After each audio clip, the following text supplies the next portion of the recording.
33% reservation की चर्चा होती है, आधी आबादी है तो 50% हो सकता था, 40 क्यों? सबसे पहले 40 क्यों नहीं? क्या इतनी बड़ी संख्या में महिला मजबूत प्रत्याशी आप लोगों को मिल पाएंगी? हमें लड़ाना है, हम पूरी तरह से मदद करेंगे, समर्थन करेंगे और लड़ेंगे जी जान से। राजनीतिक पार्टियां सोचती है कि एक गैस सिलेंडर देके 2000 रुपए देके खुश कर देंगे, लेकिन जो महिला का संघर्ष है वो एक बहुत लंबा और बहुत गहरा संघर्ष है। महिलाओं को जो टिकट दिया जाएगा क्या वो जातिगत आधार पर दिया जाएगा? महिला की सक्षमता के आधार पर दिया जाएगा, मेरिट के आधार पर। वो कितना काम कर रही है, कितना उसके विधानसभा के लोग उनको पहचानते हैं। रिजर्वेशन की चर्चा होती है, आधी आबादी है तो 50% हो सकता था, 40 क्यों? सबसे पहले 40 क्यों नहीं?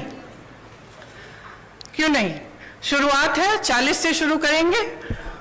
अब मैंने कहा अगर मेरा बस चलता तो 50 होता, तो लेकिन सबकी सहमति के साथ 40 तय किया है। अगले चुनाव में 50 भी हो सकता है।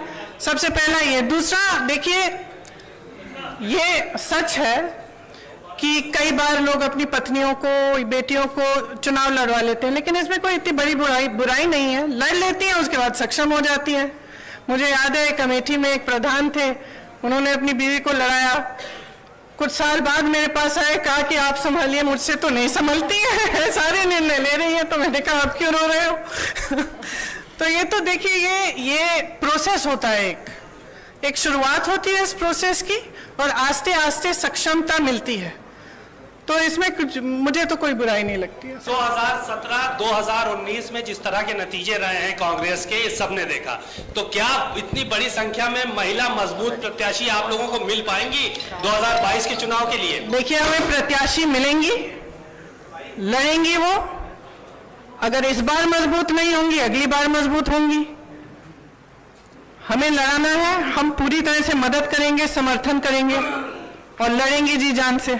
मैं जानना चाहती हूँ, जिस स्टेट में ऑलरेडी कांग्रेस की सरकार है, पंजाब हो, वहां पर तो चुनाव होने वाले, क्या यही फॉर्मूला वहां पे भी लागू करेंगी? देखिए, उत्तर प्रदेश, मैं उत्तर प्रदेश की इंचार्ज हूँ यहाँ का। जैसे मैंने कहा, हमने निर्णय लिया है। अब ये मिसाल बनेगा, अगर दूसरे भी इसको फॉलो करना चाहते हैं तो बहुत अच्छा रहेगा। महिलाओं को जो टिकट दिया जाएगा क्या वो जातिगत आधार पर दिया जाएगा? महिला की सक्षमता के आधार पर दिया जाएगा, मेरिट के आधार पर। वो कितना काम कर रही है, कितना उसके विधानसभा के लोग उनको पहचानते हैं, उसके हिसाब से दिया जाएगा। सवाल ये है कि कांग्रेस में कैंडिडेट्स का सिलेक्शन और कैंडिडेट्स की एप्लीकेशन पिछले 2 महीने से लिए जा रहे हैं, लगभग 1.5-2 महीना हो गया, लेकिन फैसला आज आप ये करते हैं कि 40% टिकट आप महिलाओं को देंगी। तो क्या जो जितने भी कैंडिडेट्स ने अभी अप्लाई किया, क्या उनमें से कोई जेन्युइन नहीं थे तो 40% का फैसला करना पड़ा, या नतीजों को ध्यान में रखते हुए, क्योंकि कांग्रेस का गठबंधन भी अभी क्लियर नहीं है किसी के साथ होगा या नहीं होगा, या जो भी पहले के नतीजे रहे हैं, या उनको देखते हुए ये फैसला लेना पड़ा कि 40%? देखिए, ये लेना पड़ा नहीं है, ये फैसला मैंने आपको समझाया किस लिए लिया। मैंने इससे पहले काफी इलैबोरेट किया कि क्यों लिया गया है ये फैसला। ये फैसला महिलाओं के सशक्तिकरण के लिए है, इसके पीछे और कोई छुपा राज नहीं है। कि इसके पीछे का रैशनल क्या है? क्योंकि लोग ये कहेंगे कि चुनाव का सीजन है और आप इतना बड़ा एक गैम्बिट ले रही हैं कि आप कह रही हैं 40% टिकट, जो कि लगभग 100 टिकट से ज्यादा होगा, आप महिलाओं को। मेरी बस चलती तो 50 करती। तो इसके पीछे का रैशनल क्या है? दूसरा, क्या आपको लगता है कि ये जो प्रोसेस है अभी टिकट देने का, और उसके बाद आपकी पार्टी के अंदर जो ओवरऑल एक नेशनल लेवल पे, यूपी के बियॉन्ड भी महिलाओं का जो रिप्रेजेंटेशन है, क्या उसको बढ़ाने के पीछे का थॉट प्रोसेस ओरिजिनली? देखिए, यहाँ पे बढ़ेगा तो नेशनली भी बढ़ेगा। मैं यूपी की इंचार्ज हूँ, यहाँ का निर्णय हम लोगों ने लिया है, सबकी सहमति के साथ लिया है। इसके पीछे, जैसे मैंने कहा, मुख्य सोच ये है कि जो महिला है वो एकजुट होकर एक फोर्स नहीं बन रही है, उसको भी जातियों में, धर्मों में बांटा जा रहा है। राजनीतिक पार्टियां सोचती है कि एक गैस सिलेंडर देके 2000 रुपए देके खुश कर देंगे, लेकिन जो महिला का संघर्ष है वो एक बहुत लंबा और बहुत गहरा संघर्ष है। अगर हम समझेंगे नहीं कि हमें एकजुट होकर ये संघर्ष करना है, तब तक हमारे समाज में, हमारे देश में, हमारी राजनीति में बदलाव नहीं आ सकता है। तो सोच ये है कि हमें जाति से ऊपर उठकर, धर्म से ऊपर उठकर, जो प्रदेश है, देश है, एक तरह से हम महिला है वो सबसे बड़ी चीज है हमारे लिए। हम एक दूसरे के संघर्ष समझें। जब हम देखें कि एक महिला लड़ रही है तो हमारे मन में ये नहीं आए कि अच्छा ये तो ऐसी महिला है या वैसी महिला है। हमारे मन में ये आए कि ये महिला है, मेरी बहन है, मुझे इसके साथ खड़ा होना चाहिए, मुझे इसके साथ लड़ना चाहिए। ये भावना है इसके। आने वाले समय में बड़ी चुनौती है इस कांग्रेस मुद्दे के पर। सामने।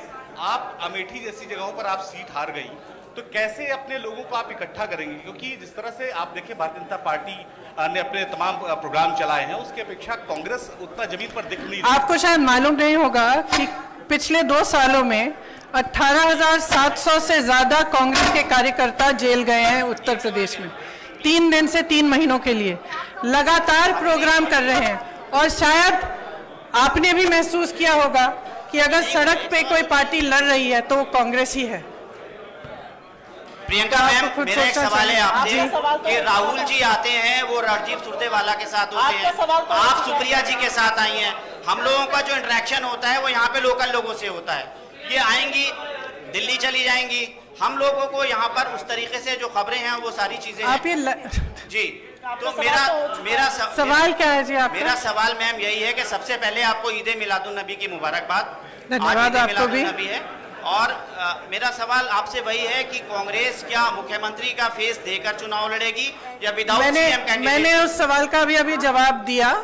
इस पे अभी निर्णय नहीं हुआ है, जब होगा आपको पता चल जाएगा। आपका 2 बार सवाल का जवाब दे चुकी हूँ। मेरी लड़ाई एक नए तरह की राजनीति को बनाने के लिए है। मैं उन लोगों के लिए लड़ रही हूँ जो अपनी आवाज उठा नहीं पा रहे हैं आज के उत्तर प्रदेश में। आज के उत्तर प्रदेश में कोई अपनी आवाज उठा नहीं सकता, कुचला जाता है, चाहे वो महिला हो, दलित हो। जहां जहां पे भी मैं गई हूं मैंने यही देखा है कि जो पीड़ा में है, आवाज उठा नहीं पा रहा है, लड़ नहीं पा रहा है, उसको कुचला जा रहा है, तो मैं उसके लिए लड़ रही हूं। और मेरी राजनीति सिर्फ इसलिए है कि यहाँ पे बदलाव आए, कि कुछ आशा, कुछ उम्मीद जागे कि उत्तर प्रदेश आगे बढ़ सकता है। एक ऐसी राजनीति बन सकती है इस प्रदेश में जिसमें करुणा का भाव हो, सेवा का भाव हो, सिर्फ मारने, कुचलने और सत्ता का दुरुपयोग करने का नहीं। ये मेरा प्रयास है।